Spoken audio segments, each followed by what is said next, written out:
2024년 4월 10일 수요일 하나님께서 우리에게 주시는 말씀은 열왕기상 3장 16절에서 28절까지의 말씀입니다. 그때에 창기 두 여자가 왕에게 와서 그 앞에 서며 한 여자는 말하되 내 주여 나와 이 여자가 한 집에서 사는데 내가 그와 함께 집에 있으며 해산하였더니 내가 해산한 지 사흘 만에 이 여자도 해산하고 우리가 함께 있었고 우리 둘 외에는 집에 다른 사람이 없었나이다. 그런데 밤에 저 여자가 그의 아들 위에 누움으로 그의 아들이 죽으니 그가 밤중에 일어나서 이 여종 내가 잠든 사이에 내 아들을 내 곁에서 가져다가 자기의 품에 누이고 자기의 죽은 아들을 내 품에 누였나이다. 아침에 내가 내 아들을 젖 먹이려고 일어나 본즉 죽었기로 내가 아침에 자세히 보니 내가 낳은 아들이 아니더이다 하매 다른 여자는 이르되 아니라 산 것은 내 아들이요 죽은 것은 내 아들이라 하고 이 여자는 이르되 아니라 죽은 것이 내 아들이요 산 것이 내 아들이라 하며 왕 앞에서 그와 같이 쟁론하는지라. 왕이 이르되 이 여자는 말하기를 산 것은 내 아들이요 죽은 것은 내 아들이라 하고 저 여자는 말하기를 아니라 죽은 것이 내 아들이요 산 것이 내 아들이라 하는도다 하고 또 이르되 칼을 내게로 가져오라 하니 칼을 왕 앞으로 가져온지라. 왕이 이르되 산 아이를 둘로 나누어 반은 이 여자에게 주고 반은 저 여자에게 주라.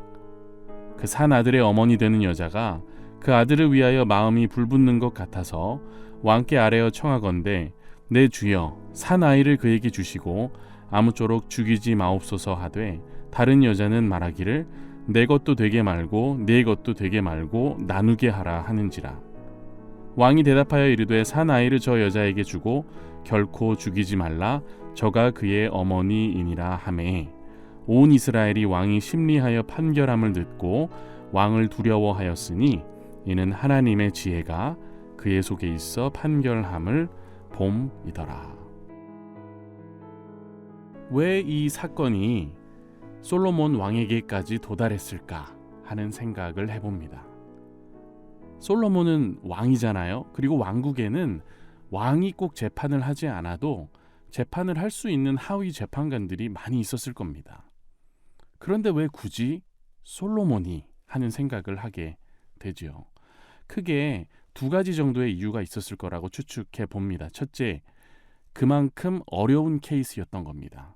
답이 없는 거예요. 난제인 거죠. 솔로몬을 섬기는 재판관들도 이 문제에 대해서는 도저히 어떻게 하는 게 좋을지 몰라서 결국 왕에게까지 올라왔던 사건이 아니었을까.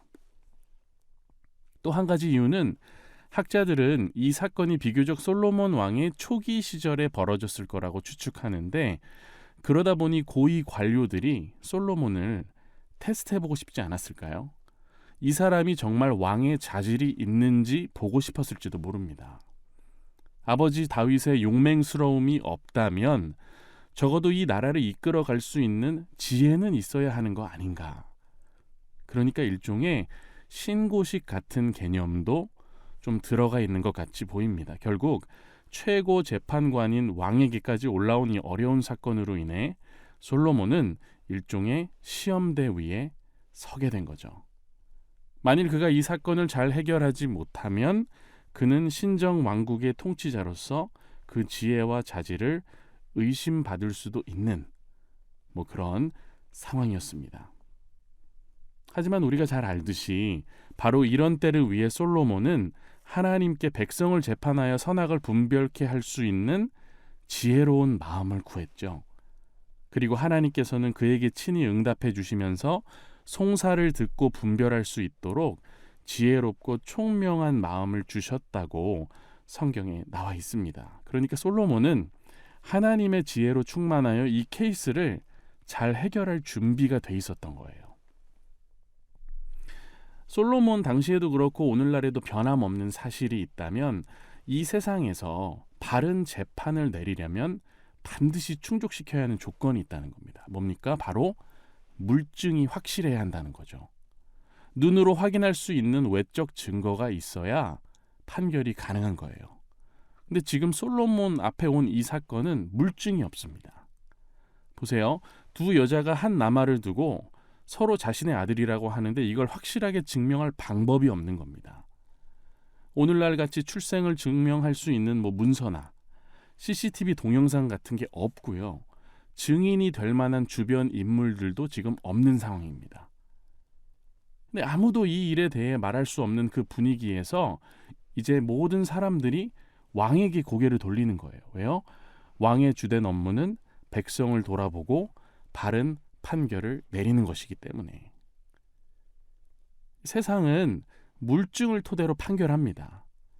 그리고 물증이 없으면 힘이 센 사람이, 목소리가 큰 사람이 자신이 원하는 걸 차지하는 게 이 세상의 원리입니다. 정의가 웬 말입니까? 그나마 법이라는 게 있기 때문에 정의가 지켜지는 것 같이 보이는 거겠죠. 하지만 우리가 세상이 돌아가는 상황들을 유심히 보고 있으면 이게 법으로 운영되지 않는다는 생각을 하게 되는 대목들이 있는 거예요. 오히려 뭘로 돌아갑니까? 돈으로 돌아갑니다. 권력으로 돌아가요. 돈 있고 힘 있으면 법도 피해가는 세상. 이게 사실은 우리가 늘 경험하는 세상이죠. 그래서 이 세상에서는 정직하게 법대로 살고자 하는 사람들이 오히려 손해를 보는 경우가 더 많고, 이걸 자꾸 경험하다 보면 어떻게 됩니까? 소망이라는 게 사라지게 되죠. 기대를 안 하고 살게 된다는 겁니다. 그렇게 법에 실망하고 사람에 실망한 채로 살아가다가 어떻게 됩니까? 나 또한 그런 세상과 함께 자연스럽게 흘러가게 되는 거. 그래서요, 우리는 물증, 곧 눈에 보이는 거에 목숨을 거는 겁니다. 하지만 그런 세상에서 우리가 소망을 가질 수 있는 이유가 딱 하나 있죠. 바로 물증은 물론이거니와 심증까지 꿰뚫어 보시는 분이 한 분 존재한다는 사실이 있기 때문에. 역대상 29장 17절 상반절, 나의 하나님이여 주께서 마음을 감찰하시고 정직을 기뻐하시는 줄 내가 아나이다. 예레미야 17장 10절에 또 유사한 말씀이 있죠. 나 여호와는 심장을 살피며 폐부를 시험하고 각각 그 행위와 행실대로 보응하나니. 한 사람은 다른 사람의 마음까지는 들여다볼 수 없습니다.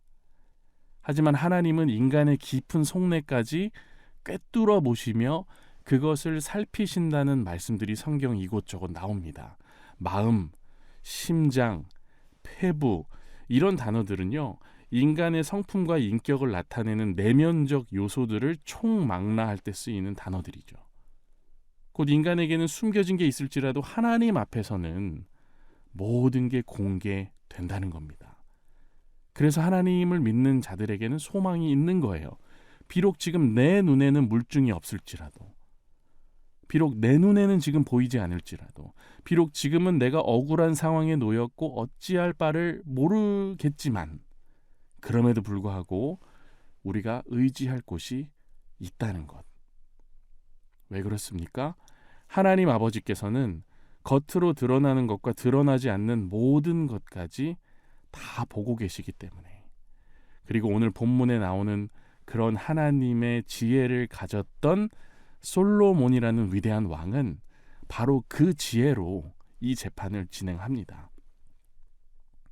한번 본문을 조금 더 보면은, 물증이 없는 상황에서 말만 들으면 정말 누가 이 어린아이의 엄마인지 모르는 상황입니다. 근데 솔로몬은 지금 마음을 꿰뚫어 보고 있는 거예요. 이게 하나님의 지혜입니다. 뭘 유도합니까? 모성애를 유도합니다. 엄마는 자기가 낳은 자식이 그 무엇보다 소중합니다. 그리고 내 집 자식이랑 옆집 자식이랑 똑같이 사랑하려고 해도 사실 그건 불가능해요. 엄연히 내 배에서 나온 아이랑 옆집 여자 배에서 나온 자식이랑 다른 거니까요. 솔로몬이 딱 보니까 둘 중에 하나는 진짜 엄마고 하나는 가짜 엄마잖아요, 지금. 근데 둘 중 하나가 이 아이를 진짜 사랑한다는 것만 확인하면 되는 겁니다. 아이를 사랑하는 걸 어떻게 확인할 수 있겠습니까? 자기 자신보다 아이를 더욱 사랑하도록 가능케 하는 그 모성애, 아이의 생명이 다른 어떤 것보다 소중하다고 생각하는 그 모성애만 속에서 밖으로 끄집어내주면 되는 거예요. 그래서 아이를 죽이라고 하는 겁니다. 물증이 없으니까 아이를 딱 반으로 잘라가지고 똑같이 나눠주라는 거예요. 좀 다르게 표현해 볼까요? 여러분 10,000원 가지고 싸우고 있는데 누구 돈인지 물증 없으면 어떻게 하면 됩니까? 그만 싸우게 딱 반으로 나눠가지고 5,000원씩 나눠 가지라고 하면 되는 거예요. 진짜 주인은 좀 억울하죠. 근데 그렇게 하면 더 이상 싸우지는 않는 겁니다. 진짜 주인은 다 뺏길 뻔했는데 5,000원이라도 건져가지고 다행인 거고, 가짜 주인은 5,000원이라도 먹었으니까 이제 웃으면서 집에 가는 겁니다. 근데 이거를 그대로 아기에게 적용하고 있어요. 26절 상반절, 그 산 아들의 어머니 되는 여자가 진짜가 나오죠. 그 아들을 위하여 마음이 불붙는 것 같아서, 이게 모성애입니다. 왕께 아뢰어 청하건대 내 주여 산 아이를 그에게 주시고. 그러니까 아이는 돈이 아니죠. 나눌 수 없는 겁니다. 나눈다는 건 죽인다는 건데 어머니가 그걸 어떻게 바라보고 있겠습니까? 그러니까 진짜 어머니라면 아이의 생명을 살리고 차라리 다른 사람의 손에 아이를 키우는 선택을 하는 게 지금 이 재판에선 유일한 대안인 거예요. 여러분, 여기서 우리는 모세의 엄마를 생각할 수 있죠. 모세를 죽여야 하는 상황에서 그를 어떻게든 살리고자 어떻게 해요? 물에 띄우는 거예요. 내 손으로는 못 죽입니다. 하나님 손에 맡기겠습니다. 바로의 손에 키워져도 괜찮은 겁니다. 살기만 해준다면 다 포기하겠다는 이 마음. 바로 이게 모성애고, 솔로몬은 어머니의 이 모성애의 마음을 꿰뚫어 본 겁니다. 왜 그럴까요? 하나님의 지혜가 그의 속에 있었기 때문에. 28절, 온 이스라엘이 왕이 심리하여 판결함을 듣고 왕을 두려워하였으니 이는 하나님의 지혜가 저의 속에 있어 판결함을 봄이더라. 사랑하는 여러분, 하나님의 지혜를 품은 사람은 겉으로 드러난 것만 보지 않습니다. 그 속에 있는 것까지 보는 사람이죠.